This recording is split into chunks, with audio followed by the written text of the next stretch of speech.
दोस्तों, आज हमारे इस चैनल पर आपका स्वागत है सक्सेस स्टोरी पे। आज हमारे साथ में है खेमाराम जी, जिन्होंने राजस्थान भर में सेकंड ग्रेड में एसएसटी में जो है 24वीं रैंक हासिल करी। सबसे पहले खेमाराम जी, आपका स्वागत है हमारे इस यूट्यूब चैनल पर। धन्यवाद, आपने बुलाया।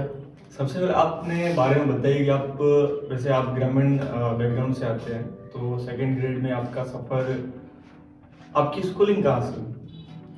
तो मैं अपना इंट्रो बताता हूँ सर। मेरा नाम खेमा बेनीवाल है और मैं बाड़मेर के एक छोटे से गांव सोडिया से बिलोंग करता हूँ। मैंने अपनी प्रारंभिक स्कूल 12th तक गवर्नमेंट स्कूल से ही की है और 2017 में 12th करने के बाद में मैंने एडमिशन लिया राजकीय महाविद्यालय बाड़मेर के अंदर, जहाँ पर मुझे डॉक्टर कांदराज जी पूनिया और डॉक्टर गणपत सिंह जी राजपुरी सर का लगातार मेरे को मार्गदर्शन मिला। 2020 में मैंने बीए करने के बाद 2 साल बीएड की। अच्छा। और बीएड करने के बाद में मैंने अपना टीचर भर्ती के अंदर भाग्य आजमाया। और मेरा पारिवारिक बैकग्राउंड की बात करें तो मेरा परिवार है वो कृषक परिवार ही है। मेरे पिताजी है वो पहले कोविड से पहले वो राजकोट के अंदर बोरियां डालते थे और कोविड के बाद में परिस्थितियाँ बड़ी, राजकोट गुजरात में कोविड के बाद में परिस्थितियाँ बंद ऐसी हुई कि फैक्ट्री के अंदर काम लगभग बंद हो गया था। उसके बाद मेरे पिताजी यहाँ पर खेती करते थे। परिवार मध्यम वर्गीय परिवार है, मेरे माता पिता एकदम मध्यम वर्गीय परिवार है, लेकिन फिर भी उन्होंने अपनी इच्छाओं को दबाकर और मेरे भाई बहन और मेरे को उन्होंने किसी भी चीज़ की मतलब कमी महसूस नहीं होने दी कि आप पढ़ो, हम कहीं से एडजस्ट करेंगे, चाहे हम कर्ज लें, चाहे हम खेती के अंदर करें, चाहे हम हमारी इच्छाएं पूरी नहीं करेंगे, लेकिन आप अच्छी पढ़ाई करो। आप 4 भाई बहन हैं? 4 भाई बहन में 2 सिस्टर है। तो छोटा भाई मेरा वो प्रकाश बेनीवाल जो मेरे साथ ही रहता था, उसका फुल सपोर्ट रहा कि कोई भी प्रॉब्लम होती या फिर कुछ भी हो तो ओपी बेनीवाल मेरा छोटा भाई वो मेरे साथ। अच्छा। अभी भी मेरे साथ सिस्टर मेरी पढ़ाई करती है और उसी के माता पिता के आशीर्वाद के फलस्वरूप ही आज मैंने और राजस्थान के अंदर एसएसटी से सुरक्षित कॉलेज टाइम जो पूरा मतलब इन्वेस्ट किया, बाकी जो जैसे लड़के होते हैं पूरा इन्वेस्ट करते थे, तो आपने उस टाइम का पूरा यूटिलाइज किया। अब हम राजस्थान के अंदर देखते हैं कि स्टूडेंटों के सामने ये भ्रामक धारणा फैला दी गई है कि कॉलेज में पढ़ाई नहीं होती है, आप कॉलेज मत जाओ, कॉलेज के अंदर पढ़ाई नहीं होती है। लेकिन ऐसा बिल्कुल नहीं। अगर हम पढ़ना चाहते हैं तो जितना कॉलेज के अंदर नॉलेज मिलता है वो अपने को कहीं भी कोचिंग के अंदर नॉलेज नहीं मिल सकता। तो मैंने 2017 में जब मैं पीजी कॉलेज आया तो यह सातक का माहौल था, लेकिन मेरे गुरु रहे डॉक्टर कांदराज जी पूनिया ने मुझे यह कहा कि बेटा अगर आपको सफल होना है तो किताबों के अंदर लग जाओ और यही अच्छा समय है। तो फिर हम रेगुलर क्लास अटेंड करते थे और पूरी अच्छी तरीके से क्लासें लगती थी और हम टीचर से व्यक्तिगत रूप से जुड़ गए थे। फिर फाइनल के अंदर एक मेरी लाइफ के अंदर एक अच्छा मोमेंट ये आया कि डॉक्टर गणपत सिंह राजपुरी जैसलमेर से ट्रांसफर होकर बाड़मेर आ गए थे और बाड़मेर पीजी कॉलेज में आए तो हम 10-15 लोगों का एक ग्रुप था और वो ग्रुप गणपत सिंह के मतलब पीछे ही लग गया कि सर कभी भी फ्री होते हम चलते कि पढ़ाओ, हमें पढ़ाओ या फिर हमें गाइडेंस करो। तो उसी के बदौलत उस समय से लेकर आज हम दिसंबर 2023 के अंदर बैठे हैं। तो उस दिन से लेकर गणपत सिंह राजपुरी ने मुझे मतलब व्यक्तिगत रूप से मार्गदर्शन किया। कभी भी कोई प्रॉब्लम होती मैं सर के साथ शेयर करता, सर मेरे को मार्गदर्शन करते कि ये करना और आगे भी सर का आशीर्वाद रहेंगे और सर ने जो उम्मीदें रखी है उन पर पहुंचने की कोशिश करेंगे। तो कॉलेज टाइम में आपका फ्रेंड सर्कल तो रही होगा? हाँ, फ्रेंड सर्कल रहा था। कैसा रहा था? मतलब कुछ लोग वैसे होते हैं ना कि आपकी प्रॉपर जो लाइन होती है आपको मुख्य धारा से भटका देते हैं, ऐसा रहा या फिर एजुकेशन में आपके इस फील्ड में संबंधित लोग? नहीं, फील्ड से संबंधित जैसे हमारा ग्रुप था तो उस ग्रुप में हम सब लोग पढ़ने वाले लोग थे, अलग अलग गांव से आए हुए थे और हम सब ने एक ग्रुप बनाया और ये निर्णय किया कि हम मतलब सर के पास जाएंगे और उनसे पढ़ने का कॉलेज के अंदर हम क्लासें, सर जब भी फ्री होते हम जाते क्लास लेने। उनमें अधिक काफ़ी लोग अभी तक video 3rd grade teacher 2nd grade के अंदर लग गए हैं और कई अभी तैयारी कर रहे हैं और मुझे विश्वास है कि वो भी जल्दी सरकारी सेवा में आ जाएंगे। अच्छा, तो ये 2nd ग्रेड आपका फर्स्ट एग्जाम था? नहीं, 2nd ग्रेड मेरा फर्स्ट एग्जाम नहीं था। मेरा फर्स्ट एग्जाम मैंने दिया था सब इंस्पेक्टर का। अच्छा। तो सब इंस्पेक्टर के अंदर मैंने पेपर दिया और मेरे मार्क्स आए थे वो 305 के इर्द गिर्द थे। और फिर मैंने फिजिकल की तैयारी की थी, लेकिन हेल्थ की वजह से मैं फिजिकल क्लियर नहीं कर पाया था। हेल्थ इशू क्या है? मेरा एक ऑपरेशन हुआ था और डॉक्टर ने सलाह दी थी कि ये फील्ड आपके काम की नहीं है, क्योंकि इस फील्ड के अंदर अगर आप सिलेक्ट हो भी गए तो आपको ट्रेनिंग में और फिर ड्यूटी में प्रॉब्लम आएगी। ऑपरेशन किस रिलेटेड? ऑपरेशन की बैक में गांठ थी कुछ ऐसे ही, तो उसका ऑपरेशन हुआ और नॉर्मल ऑपरेशन था, लेकिन वो फिजिकल सर्दियों के अंदर था तो वो दर्द करता था बहुत। तो फिर मैंने उस फील्ड को छोड़ दिया और ऐसा ही में जब मेरा नहीं हुआ तो फिर मैंने कहा कि तब तक सेकंड ग्रेड विज्ञप्ति की सुबह शुरू हो गई थी, तो मैंने फिर सेकंड ग्रेड की तरफ अब ये मैं फर्स्ट ईयर के एग्जाम हो गए थे और सेकंड ईयर में आने वाला था, तब मैंने सेकंड ग्रेड की प्रिपरेशन शुरू कर दी थी। तो अब हम इनसे जानेंगे पेपर फर्स्ट की स्ट्रेटेजी। तो कैसे आपने पेपर फर्स्ट की तैयारी की और इतने सारे सब्जेक्ट वगैरह लेके चलना, सेकंड में भी काफ़ी सब्जेक्ट रहते हैं, फर्स्ट में भी, फर्स्ट के लिए आपने क्या किया? तो मैं आपको जानकारी के लिए बताता हूँ कि सेकंड ग्रेड का ये पेपर है, ये 500 नंबर का होता है, जिसमें 200 नंबर का फर्स्ट पेपर और 300 नंबर का सेकंड पेपर होता है। तो फर्स्ट पेपर के अंदर अगर अपन बड़े बड़े पार्ट की बात करें तो 50 क्वेश्चन राजस्थान जीके के आते हैं और 30 सवाल वर्ल्ड और इंडिया जीके के आते हैं और 20 सवाल मनोविज्ञान के आते हैं। तो मैंने इस प्रकार से इसकी तैयारी की थी कि मैंने फर्स्ट पेपर के अंदर 50 जो राजस्थान है उसमें 10 इतिहास और कला संस्कृति के आते हैं। ठीक है। 10 इतिहास के आते हैं, 10 कला संस्कृति के क्वेश्चन आते हैं। इतिहास के लिए मैंने जो भी मेरे पुराने नोट्स थे सब इंस्पेक्टर के टाइम पढ़े थे और मैं मेरे साथियों को भी यही कहना चाहता हूँ, आपने जो भी राजस्थान के इतिहास के लिए कुछ पढ़ा है वही पढ़ लो वापस, क्योंकि सेकंड ग्रेड के अंदर राजस्थान इतिहास के सिंपल क्वेश्चन आते हैं। और अगर आप न्यू हो तो आप पेनोरमा को पढ़ सकते हैं, पेनोरमा के अंदर टॉपिक दिए हुए वहां से आप कर सकते हैं। और राजस्थान की कला संस्कृति के लिए आप हुकुम चंद जैन की बुक आती है तो उस बुक को आप कर सकते हैं। 10 क्वेश्चन राजस्थान के भूगोल के आते हैं, इसके लिए आप दीनदयाल पब्लिकेशन की बुक आती है, दीनदयाल पब्लिकेशन, दीनदयाल पब्लिकेशन की बुक आती है, उसका अध्ययन कर सकते हैं। और 10 सवाल राजस्थान की पॉलिटी के आते हैं, उसमें एक बढ़िया किताब आती है राहुल चौधरी की, राहुल चौधरी की बुक आती है, उसमें आप डाटा विभिन्न सरकारी साइटों से, जब राजस्थान की अब नव गठित सरकार हुई है इसमें जो डाटा चेंज होते हैं वो डाटा आप अपडेट करते रहो और वो पढ़ लो। और 10 सवाल राजस्थान के करंट के आते हैं, तो इसमें एक ये बात ध्यान रखनी है कि अपने ओनली फॉर राजस्थान का करंट ही पढ़ना है। तो उसके लिए क्रोनोलॉजी आती है मासिक, उसके अंदर जो पूरे वर्ल्ड इंडिया और करंट आता है उसमें अपने राजस्थान वाला पार्ट है वो अलग से आपको उसके अंदर पढ़ना है, 20 में से पढ़ना है। अब 15 सवाल आते हैं, वो आते हैं इंडियन पॉलिटी।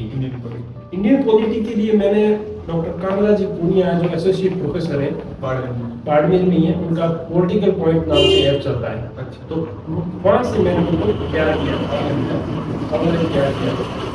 और उनके नोट्स मैंने पढ़े थे। लेकिन अगर आप बुक में देखना चाहते हो तो इसके अंदर आपकी राहुल चौधरी की बढ़िया बुक आती है और या फिर आप एम लक्ष्मीकांत भी पढ़ सकते हैं। लक्ष्मीकांत ज्यादा बड़ी नहीं, सेकंड ग्रेड पेपर लेवल का पेपर आता है, उसमें क्वेश्चन बहुत पॉलिटी के टोटल दोनों पेपरों में 45 क्वेश्चन आते हैं और बहुत शानदार लेवल रहा है। 2018 से ट्रेंड हुआ है कि पॉलिटी की बहुत शानदार, तो प्रत्येक स्टूडेंट को पॉलिटी बहुत बढ़िया तैयार करनी पड़ेगी। फिर 10-15 सवाल आते हैं वो वर्ल्ड और इसके आते हैं, 5 विश्व भूगोल के आते हैं, 5 इंडियन ज्योग्राफी के आते हैं और 5 ही सवाल आते हैं वो आते हैं इकोनॉमी के, 15 क्वेश्चन आते हैं। उसके लिए परीक्षा वाणी की बुक आती है, उससे वो आप टॉपिक क्लियर कर सकते हैं। सेकंड पेपर वाले वो कवर हो जाएगा। हाँ, इसमें थोड़ा टॉपिक अलग है, उसके लिए कोई आप किसी कोचिंग के कोई नोट्स हो जो अपडेटेड हो, क्योंकि ये इकोनॉमी का मैटर ऐसा है परीक्षा से 3 महीने पहले ही पढ़ना होता है। अच्छा। क्योंकि करंट रिलेट पूरा टॉपिक है, तो उसके लिए आपको कोचिंग के नोट्स देख लेना। बाकी एक 20 क्वेश्चन आते हैं शिक्षा मनोविज्ञान के, उसके लिए अगर आप पहले से आपने कोई तैयारी कर रखी है 3rd ग्रेड की या 2nd ग्रेड की, तो आप कोई बढ़िया बुक लेके, जैसे लकी आहूजा मैम है उनकी बुक आती है वो पढ़ लो। और अगर कोई मेरी तरह ही है जिसने पहले कभी टीचर की तैयारी नहीं की और पहली बार फील्ड में आई, तो मुझे एक बहुत अच्छा प्लेटफॉर्म लगा, डॉक्टर जितेंद्र बोरा है जो असिस्टेंट प्रोफेसर है एमबीसी कॉलेज बाड़मेर के अंदर, तो उनका एक कोर्स लॉन्च किया हुआ है शिक्षा मनोविज्ञान पर। मैंने सिर्फ उनके कोर्स के ऊपर ही भरोसा किया था और उनके नोट्स ही पढ़े थे और मुझे कुछ पढ़ने की जरूरत नहीं पड़ी और मुझे लगता है कि वो उनका कोर्स आपके लिए सफिशिएंट होगा। और बुक्स अगर आप देखना चाहते हैं लकी आहूजा मैम की बुक है। तो इस तरह से ये एक टोटल 100 क्वेश्चन 200 नंबर का होता है। और फर्स्ट पेपर एक आपके बहुत महत्वपूर्ण भूमिका निभा। अगर आप कोई भी सब्जेक्ट से, चाहे आप हिंदी से हो, चाहे इंग्लिश से हो, चाहे आप मैथ से हो, चाहे एसएसटी से हो, फर्स्ट पेपर सबके कॉमन होता है, सबके एक ही सिलेबस रहता है। इसलिए इस पार्ट को आपको अब राजस्थान में ये अनिवार्य किया कि आपको 40% मार्क्स लाना अनिवार्य है दोनों पेपरों के अंदर। तो कई बार लोग क्या इस पेपर सब्जेक्ट के पेपर में अच्छा स्कोर कर पाते हैं, लेकिन इस पेपर के अंदर नहीं कर पाते। तो उन्हें मेरी यही सलाह है कि आप निरंतर फर्स्ट पेपर को टाइम दें। और जैसे 9th-10th की राजस्थान की बुक आती है, राजस्थान बोर्ड की, वो बुक्स पढ़ें। दिशा 2020 करके प्रीवियस ईयर क्वेश्चन की बुक आती है, उसके आप पूरे क्वेश्चन निकालो पुराना, क्योंकि राजस्थान के अंदर राजस्थान से लगभग पुराना है, वो रिपीट हो रहा है। इसलिए दिशा 20 की बुक आती है, उसको टॉपिक वाला क्वेश्चन निकालो। और इसके अलावा मैंने दोनों पैटर्न का समायोजन करने के लिए दोनों पेपर के सीसीए कोचिंग बाड़मेर से एक टेस्ट सीरीज ज्वाइन कर ली थी ऑफलाइन। तो उसके अंदर वो शेड्यूल मेरे से फॉलो हो जाता। और सेल्फ स्टडी आप अगर करते हैं तो आपको शेड्यूल फॉलो होना बहुत जरूरी है। तो वहाँ मैंने फर्स्ट पेपर की कोचिंग सीसीए से ज्वाइन की, तो मेरे को वहाँ से शेड्यूल फॉलो हो जाता और अच्छा लेवल का पेपर आता, तो जिसके कारण मेरी पढ़ाई में निरंतरता बनी रही। अच्छा, तो आपने कितने टेस्ट लिए इसमें फर्स्ट पेपर के? फर्स्ट पेपर के लगभग मैंने 25 टेस्ट निकाल लिए, क्योंकि सप्ताह में एक टेस्ट होता था। और उस टेस्ट को हम जैसे टॉपिक दिया होता था वो पढ़ कर जाते और 7 दिनों के अंदर टेस्ट रहते। तो टेस्ट के अंदर मुझे ये बेनिफिट मिला कि जब मैं आरपीएससी के अंदर पेपर देने गया तो मुझे ये महसूस हुआ ही नहीं कि वास्तव में कोई इतना पेपर है, क्योंकि वो उस पेपर का लेवल और इनका लेवल एक जैसा था। तो अगर आपको लगता है कि अच्छी कहीं से टेस्ट सीरीज चल रही है फर्स्ट पेपर की, जहाँ अच्छे टीचर तैयार कर रहे हैं, तो आपको वो जरूर ज्वाइन करनी चाहिए, ताकि वहाँ से आपका दोनों पेपर के समायोजन हो सके। तो सेकंड पेपर के बारे में आपकी क्या स्ट्रेटेजी रही? अगर हम सामाजिक विज्ञान की बात करें तो सेकंड पेपर के अंदर 150 क्वेश्चन आते हैं जो 300 नंबर के होते हैं। और इसके अंदर अपने को 8 सब्जेक्ट पढ़ने होते हैं। 8 सब्जेक्ट। तो बाजार के अंदर ये एक धारणा फैलाई गई है कि एसएसटी सब्जेक्ट बहुत हार्ड है, इसका मैटर बहुत बड़ा है और इसमें सिलेक्शन सब लेना मुश्किल है। ऐसी बाजार के अंदर उससे आपको डरना नहीं है, किसी को भी डरने की जरूरत नहीं है, क्योंकि एक नॉर्मल पेपर होता है और इसके अंदर आप अगर सही मैटर को सही टाइम से पढ़ते हैं तो इससे आराम से आप सिलेक्शन पा सकते हैं। जैसे बात करें अगर सेकंड पेपर की अपन सब्जेक्ट वाइज बात करें तो इसके अंदर लगभग 8 सब्जेक्ट है और उनके प्रत्येक से लगभग 18 से 19 क्वेश्चन अपने को पेपर के अंदर देखने मिलते हैं। तो अगर बात करें एक सब्जेक्ट आता है उसमें हिस्ट्री, जिसमें एक तो इंडियन हिस्ट्री होती है और एक वर्ल्ड हिस्ट्री होती है। तो मैंने हिस्ट्री के लिए गणपत सिंह सर के नोट्स प्रिपेयर किए थे, उनके मुझे किसी स्टूडेंट से नोट्स मैंने लिए थे और वो मैंने नोट्स से उनकी तैयारी की थी। और अगर आपको नोट्स मिलते हैं तो आप नोट्स पढ़ सकते हैं, नहीं तो आपको आर्य कंपटीशन टाइप की एक किताब आती है तो उससे आप क्लियर कर सकते हैं। और वर्ल्ड हिस्ट्री है, उसके अंदर आप 11वीं की आरबीएससी की बुक चलती है, तो उस बुक से अपने 3 ही क्रांतियां हैं, रूस की क्रांति, फ्रांस की क्रांति और अमेरिकी क्रांति, वो आप वहाँ से क्लियर कर सकते हैं। और हिस्ट्री के अंदर आपको ये ध्यान रखना है कि इसके अंदर आपको ज्यादा डीप नहीं जाना है। अच्छा। क्योंकि अगर आप इसको पढ़ने बैठ जाएंगे तो ये सेम सिंधु घाटी सभ्यता है, वो सेकंड ग्रेड में आता है, थर्ड ग्रेड में आता है, फर्स्ट ग्रेड में आता है, असिस्टेंट प्रोफेसर में आता है और पीएचडी भी उस पर होती है। तो अपने को उतना ही पढ़ना है पिछले पेपरों के अनुसार कि जिससे अपना एग्जाम ओरिएंटेड ही पढ़ना है। अगले सब्जेक्ट की बात करें तो आता है ज्योग्राफी। ज्योग्राफी अपने 3 आती है, एक वर्ल्ड की आती है, एक इंडियन ज्योग्राफी और राजस्थान ज्योग्राफी। तो राजस्थान ज्योग्राफी तो फर्स्ट पेपर में जो होती है उसके साथ एडजस्ट हो जाती है। और इंडियन और वर्ल्ड ज्योग्राफी के लिए मैंने मेरे किसी फ्रेंड ने गणपत सिंह का कोर्स लिया था और उस फ्रेंड के कोर्स से मैंने ज्योग्राफी सब्जेक्ट है वो गणपत सिंह के नोट्स पढ़े थे और मुझे अन्य किसी रिसोर्सेज पढ़ने की जरूरत नहीं पड़ी थी। तो सर के नोट बहुत बढ़िया एकदम लिखाए थे। इकोनॉमी के लिए मैंने ओनली फॉर इकोनॉमी ऐसा सब्जेक्ट है जो हमारे लगभग सामान्य जीवन में रहता नहीं है और हम उससे कभी टच, जिनके सब्जेक्ट रहता है बाकी टच रहते नहीं है। और उसके अंदर काफी थ्योरिकल सब्जेक्ट है, मतलब समझने वाली चीजें हैं, उसी के आप सेल्फ तो उसको पढ़ नहीं सकते, किसी टीचर की आपको हेल्प लेनी जरूरत है। और मुझे उसका अच्छा ऑप्शन गणपत सिंह राजपुरी सर दी, जो बहुत अच्छी उन्होंने सब्जेक्ट में पकड़ है और उन्होंने अच्छे स्थानीय भाषा के अंदर उदाहरण दे दिए कि हमारे समझाई, और मैंने उनके नोट्स को भी बार बार रिवीजन किया था। और उसके बाद सॉर्ट सब्जेक्ट आता है political science. Political science subject की बात करें तो काफी बड़ा सब्जेक्ट है, क्योंकि उसमें अंदर एक तो थ्योरी का पार्ट आता है और एक पार्ट आता है संविधान का और एक आता है IR का, विदेश नीति के बारे में। तो उनके लिए मैंने डॉक्टर कौनराज पूनिया जो एसोसिएट प्रोफेसर है राजकीय महाविद्यालय बाड़मेर, और उनका पॉलिटिकल पॉइंट ऐप है, तो वहां से मैंने उनके नोट्स को लेके और पढ़ा था, उन्हीं को बार बार रिवीजन किया था।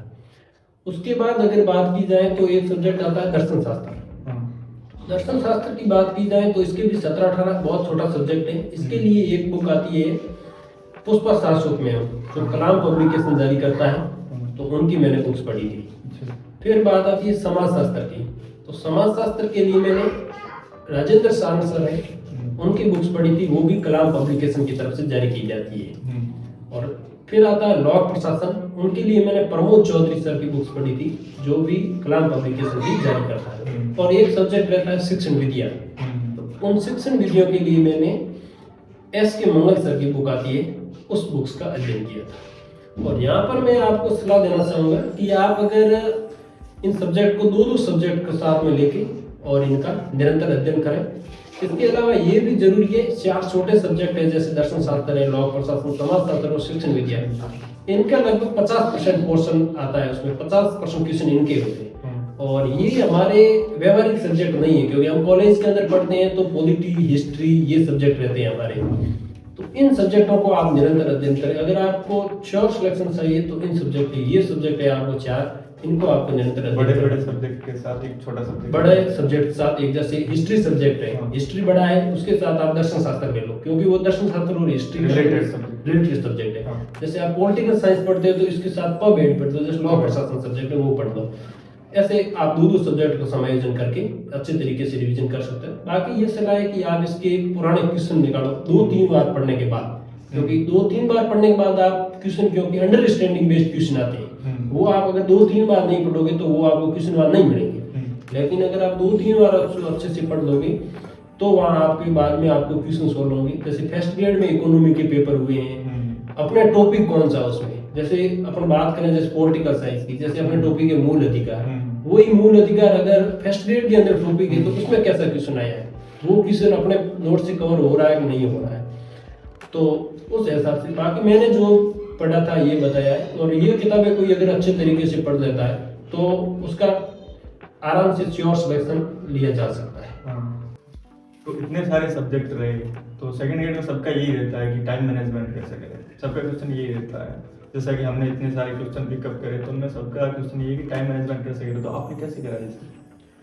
देखिए ये आपकी बात सही है कि सेकंड ग्रेड SST का सिलेबस बहुत वाइड सिलेबस है। इस सिलेबस के अंदर जो टाइम मैनेजमेंट है उसकी आपके सिलेक्शन में बहुत बढ़िया भूमिका होती है। अगर आपका टाइम सिलेक्शन अच्छा है और आपका टाइम मैनेजमेंट बहुत बढ़िया है तो आप श्योर सिलेक्शन।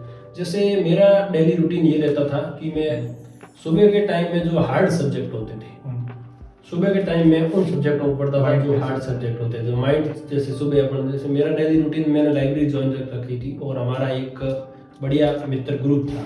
उस ग्रुप के अंदर हम सब 7 लोग थे और उनमें से 3 लोग फर्स्ट ग्रेड के अंदर सेलेक्ट हो गए, 2 लोग हम सेकंड ग्रेड के अंदर सेलेक्ट हो गए, एक मेरा दोस्त है वो थर्ड ग्रेड के अंदर सेलेक्ट हो गया। तो मतलब हमारा पूरा ग्रुप ऐसा था। और हमारे ग्रुप के अंदर आप किसके साथ उठते बैठते हैं, आपका ग्रुप कैसा है, ये डिपेंड करता है आपके ऊपर। हमारा ग्रुप था, हमारे अंदर शुद्ध प्रतिस्पर्धा पाई जाती थी।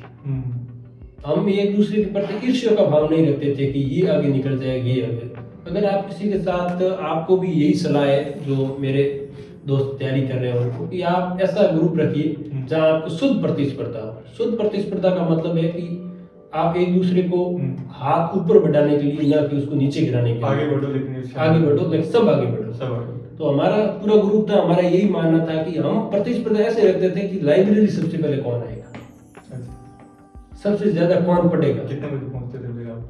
हमारा ये मतलब अलग अलग व्यक्ति की अलग अलग हैबिट, कईयों को रात को पढ़ना पसंद है। तो आप, मेरी तो स्टूडेंट यही सलाह है कि किसी टॉपर के ये तो बहकाव में आना ही नहीं है कि ये एग्जैक्ट टाइम, आपको जहाँ समायोजन महसूस होता है और एक बार आप फील्ड में आ गए तो फिर घंटे तो गिनिए मत कि मुझे इतने घंटा पढ़ना है, इतने घंटे पढ़ना है, क्योंकि घंटे कोई मायने रखता नहीं है। सही बात है। तो हमारा डेली रूटीन रहता था, हम लोग 7 बजे लाइब्रेरी जाते थे और 1 बजे तक लाइब्रेरी में अध्ययन करते थे, फिर 4 बजे से रात 11 बजे तक। तो हम बीच में जैसे जब कभी बाहर आते तो कुछ क्वेश्चन पर चर्चा कर लेते या फिर बैठ जाते। सब्जेक्ट को कैसे लेके चलते थे? कितने सारे?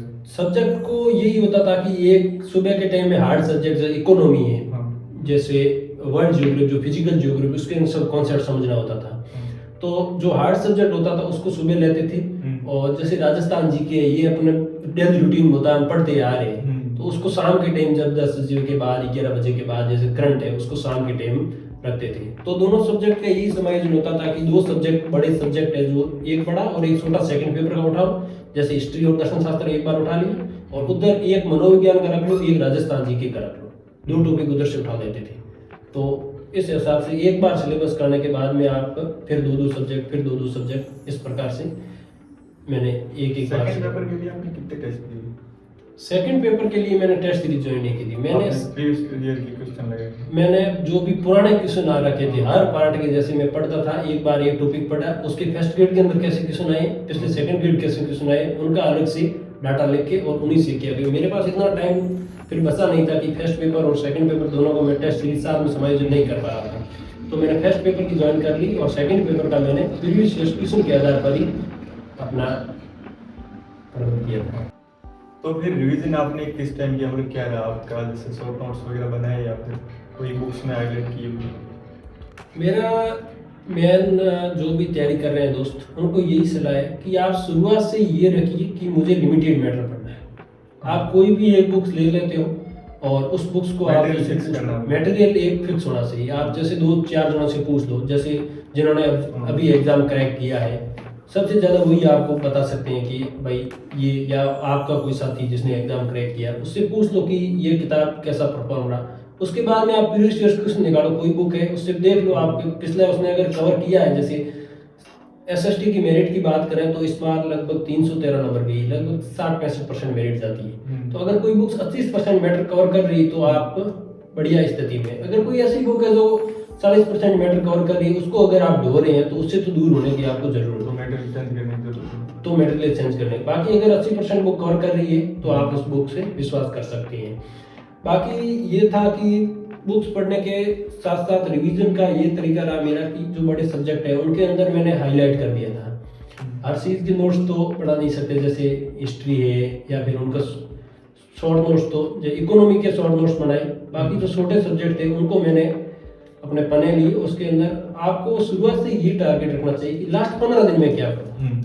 सिलेक्शन आपका लास्ट 15 दिन लेगा, कॉन्फिडेंट आपको अप करेगा लास्ट 15 दिन। क्योंकि अगर लास्ट 15 दिन में आप 2 बार रिवीजन कर जाते हैं तो आपको लगेगा कि मैंने रिवीजन कर लिया, उससे आपकी कॉन्फिडेंट बहुत ज़्यादा। जैसे आप एग्जाम हॉल में जाते हैं, अगर आपने एक सब्जेक्ट 1 महीने पहला पढ़ा है तो आपका कॉन्फिडेंस लो होगा। लेकिन अगर उसके शॉर्ट नोट्स 4-5 पेज के अंदर, 20 पेज के अंदर आपने बना रखे, अगर आपने वो 2 दिन पहले रिवीजन करके गए तो वो आपको बहुत बढ़िया पूर्णता की फीलिंग आती है कि पूर्णता, हाँ ये सब्जेक्ट मैंने कर लिया, ये सब्जेक्ट कर लिया। तो मेरा यही सलाह है कि आप अभी तो नोट्स नहीं बनाए, क्योंकि आप 4-5 बार नोट्स 4-5 बार पढ़ने के बाद छोड़ना है। स्टूडेंट क्या गलती करते हैं, जबकि मैंने जो देखा है मेरे साथी तैयारी कर रहे हैं, या हम भी जब शुरुआती टाइम से हम क्या करते थे, नोट्स को पूर्णता देने का प्रयास करते थे। जैसे मैं एक ऐसा नोट्स बना लूँ जिससे बाहर कुछ नहीं हो, वो नोट्स नहीं होता, वो आपको हर जगह मिल जाएंगे। क्योंकि ऐसा टॉपिक पढ़ना था, फर्स्ट ग्रेड की नोट्स ले आओ। नोट्स वो होते हैं जो 5 बार पढ़ने के बाद में मेरे को महसूस हो कि ये चीज़ मेरे को याद नहीं है और इस चीज़ का मुझे रिवीजन जरूरी है। उस तरीके से मैंने शॉर्ट नोट्स बनाए थे कुछ, जैसे मैं तैयारी करता था तो 2 महीने 3 महीने क्या आपने शॉर्ट नोट्स बनाए? मैंने जैसे छोटे सब्जेक्ट है, जैसे लॉ प्रशासन है, समाज शास्त्र है, जैसे पॉलिटिकल साइंस है। पॉलिटिकल साइंस के अंदर 2018 से बाद में एक पैटर्न हुआ है कि अनुच्छेद पूछते हैं, अनुच्छेदों के अंदर अनुच्छेद जाके पूछ रहे हैं, या फिर एक शब्द उठा रहे हैं, जैसे राष्ट्रपति नियुक्त होता है, निर्वाचित होता है, क्या हो रहा है। तो इस तरीके से जैसे मैंने अनुच्छेद लिख दी ये पेज के अंदर, जैसे अनुच्छेद 51 से लेकर अनुच्छेद 60 तक, उसके अंदर एक वर्ड लिख दिया, जैसे राष्ट्रपति शपथ लेता है तो शपथ लिख दिया, राष्ट्रपति निर्वाचित होता है तो वहाँ शब्द निर्वाचित शब्द लिख दिया।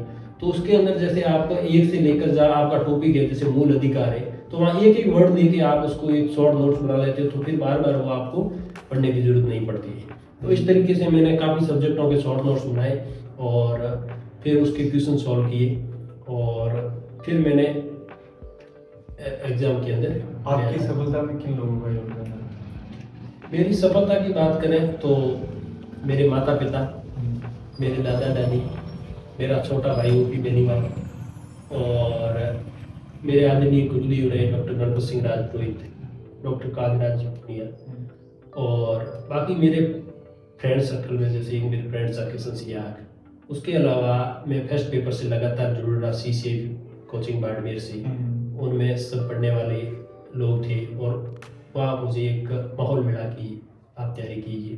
तो कुल मिलाकर बात की जाए तो आपकी सफलता के अंदर आप लास्ट में सफल एक जने होते हैं, लेकिन उसके पीछे बहुत सारे लोगों का आपको हर वक्त, जैसे मैं अगर बात करूं तो उससे बढ़िया उदाहरण नहीं हो सकता कि मैं 2017 के अंदर जब बाड़मेर आया तो मध्यम वर्गीय परिवार से था, और परिवार के लगभग बात की जाए तो मेरे परदादा की पीढ़ी में भी कोई गवर्नमेंट सर्वेंट नहीं था। मतलब मैं पहला हूँ जिसने यहाँ गवर्नमेंट सर्विस प्राप्त की है।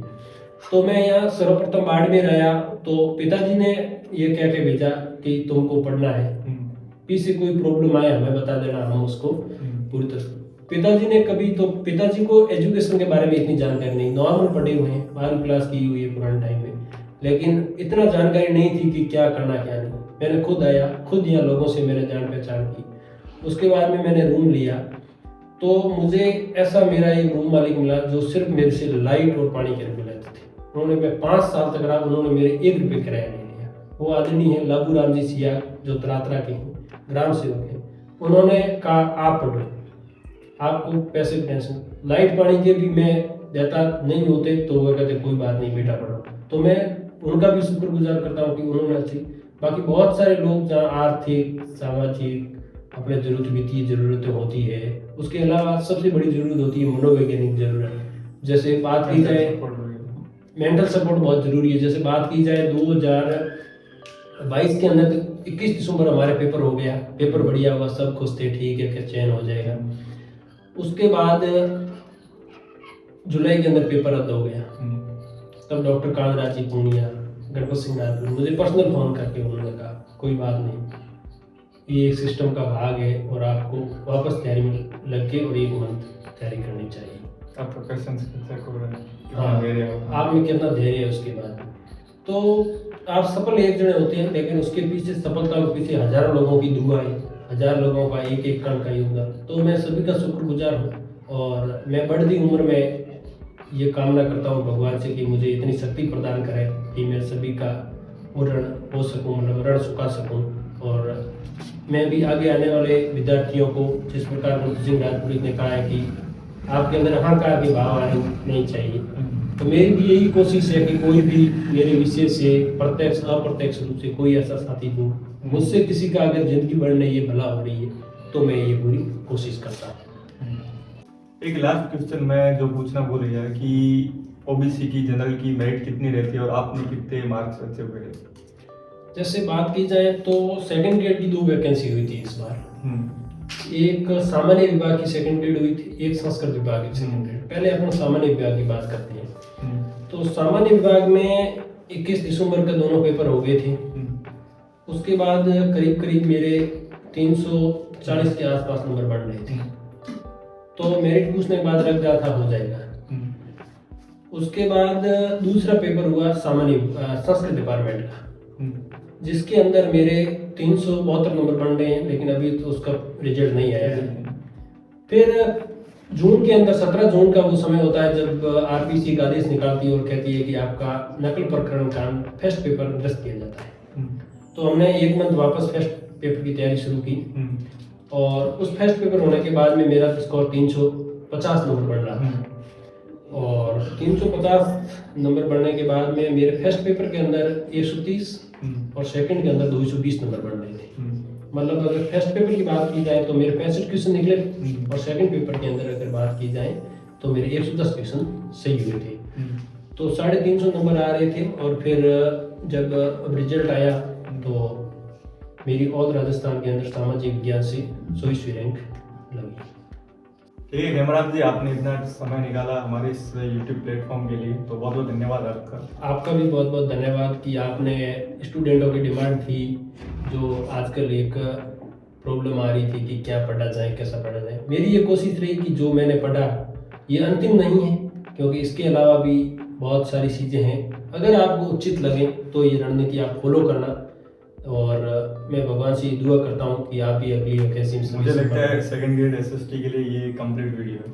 हाँ, ये मेरे हिसाब से मैंने मेरी पूरी जो पढ़ा है, और इसमें मैं किसी भी चीज़ का प्रचार का कोई उद्देश्य नहीं था। जो मैंने पढ़ा है हम एकदम निष्पक्ष होकर बात कर रहे हैं। सब अलग अलग राय है, कोई कहीं से पढ़ते हैं, पर एक कॉमन स्टूडेंट अगर तैयारी करना चाहता है, सेल्फ स्टडी करना चाहता है, तो उसके लिए ये मैटर मेरे हिसाब से अच्छा रहेगा। तो जुड़े रहिए हमारे साथ ऐसे ही नई सक्सेस स्टोरी के लिए।